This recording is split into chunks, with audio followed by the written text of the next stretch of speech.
What's up, guys? Welcome back to the channel and some more Birthright coverage here.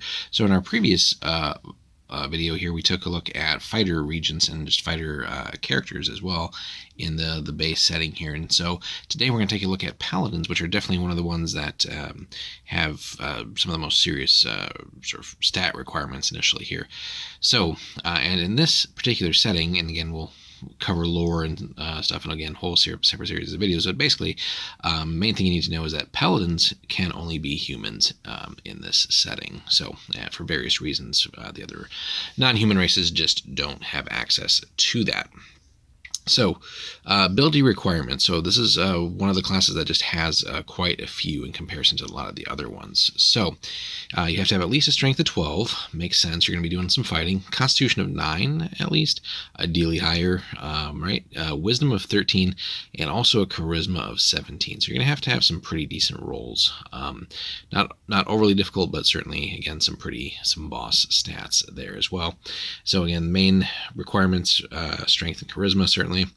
And then again, only humans. So let's get into that a little bit here. So in Cerealia, Paladins are found only among the Anuirans and the Kenasi. Only characters of these two nationalities may choose this class as well.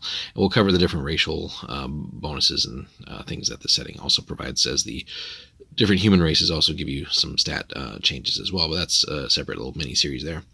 A patron deity must be chosen for a paladin when the character is created. Makes sense, of course. Anuiran paladins can choose to serve Halen, Kuraikan, or Nasiriye, and then Kenasi, basically either Halen, essentially, or Avani. The paladin's choice of patron will affect his particular attitudes, spell selections, and powers. We'll cover that in this book as well when we take a look in more detail at the gods and their followers and how you can kind of specialize in that. And then finally here, this little bit. So a paladin regent, and again, there's not that many overall in the setting altogether. I would say more so in Kenasi, but you could have access to that in the Anuiran setting in a couple different instances too. But again, if you're just kind of doing your own thing and maybe you're just taking over or having a different type of domain, not necessarily a political one initially, certainly lots of potential here. So. But anyway, you start with 46 plus 10 bodyguards as rolled on table 4, which we looked at for the fighters. We'll take a peek at that just in a moment. And then a non-regent paladin basically gains bodyguards and also a unit of men-at-arms at 9th level, just like a non-regent fighter.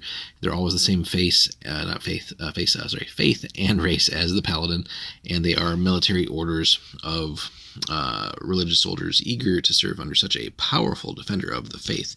So coming back to that men-at-arms bodyguards table and all that stuff.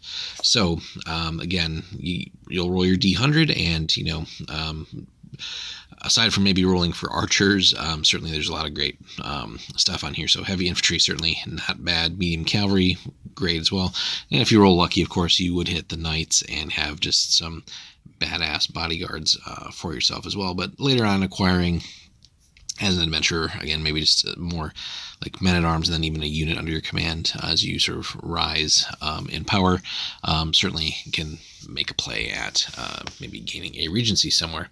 Men-at-arms, you have, again, a wider variety of possible units under your command, but again, certainly nothing against attracting more followers to your side as you rise in levels as a paladin here. So again, overall fun class, if with some specific restrictions in the setting and given, again, the lore, the background, the way deities work and everything in this, and just some of the history and why non-humans are excluded. But certainly a challenging class. Again, going to have a pretty good character stat-wise, but then also, given the political situation, certainly in Anuir is going to be a little bit tough to really thrive as a paladin, maybe initially, but certainly with the right efforts, could be pretty fruitful. And certainly starting maybe as, again, a non-political regent, but a regent nonetheless of a certain temple, I think that's probably the easier sort of starting path there, and then perhaps with luck, maybe coming into an actual, again, political territory. Kenasi is a whole separate set of parameters there, and we'll probably come back to that once we start covering that sort of campaign expansion in a little bit more detail. There's just too many things to go into with that, and just sort of too many divergences from the classic Anawir setting. But anyway, Paladin could be a fun character, certainly, whether a regent or non-regent. Let us know in the comments, guys, your thoughts on running a Paladin in the setting, and how you've done that so far, which god you've chosen to serve, and how that has fared for you. So hit us up in the comments, guys. Let's have a discussion on that. Like and subscribe, and we'll have more Birthright for you soon. Take care.